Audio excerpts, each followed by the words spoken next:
drift, this is 4 things I think you should know about the Endeavor Archetype. Endeavor flies a little bit under the radar, but you've probably heard of them, probably because of this board. This is a super unique shape. There's nothing else quite like it, and it has a little bit of a cult following. I think mostly because of Angry Snowboarder, who's named it as his favorite POW board multiple times. I don't actually think that this is a top powder board. I think it's more of an all-mountain directional board with a really unique shape that also happens to be really good in powder. I'll talk more about that when I get into the details. Before I start, check out my specs and my biases below so you know where I'm coming from as a rider, and let's get into it. The first thing I think you should know is about this swallowtail. So everyone will refer to this as a swallowtail, and pretty much any board with a notched out tail gets called a swallowtail these days, but traditionally they're not all really swallowtails. A traditional swallowtail has a pretty deep and a pretty wide V in the tail, and those tail pieces will extend that effective edge out in the snow to the end of the board.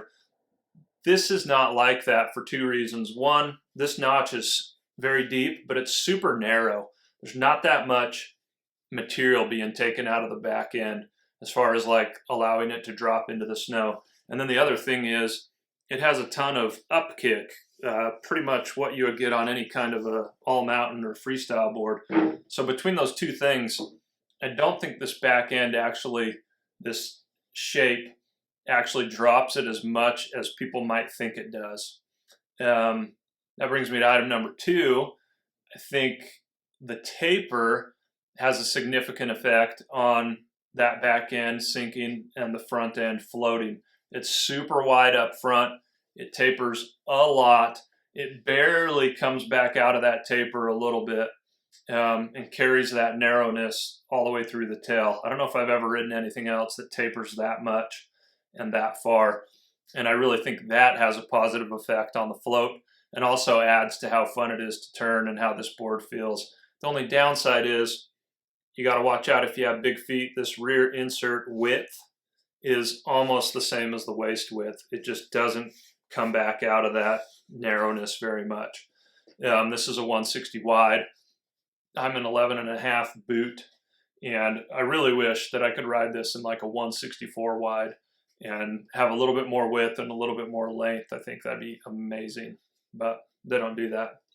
The third thing you should note is that this board doesn't have very much setback, which seems to surprise a lot of people. They use the channel system, and if you use Burton's system, you actually won't be able to get the bindings back very far. So most people will recommend riding with a traditional binding with the bolts on the inside underfoot.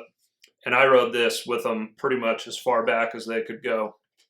It might be cool to see them step that back about an inch, but I think that where they are kind of nods to that more of an all-mountain versatility feel of this board. Altogether, this unique tail, that extreme amount of taper, it's a really quite a soft and snappy board. Not too soft, I didn't think ever, but soft, light, snappy. For me, it just had an incredible feel. I rode this on a pretty decent powder day at the resort, the first time I ever really got on it. And it got tracked out pretty quick, but it was still soft.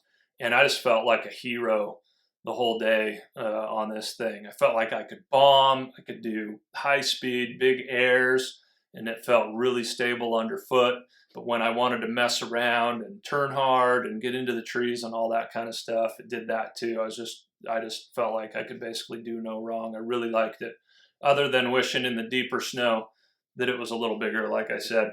And one of the cool things, actually, my favorite thing about this tail is these forks really can flex quite a bit independently because of that cutout.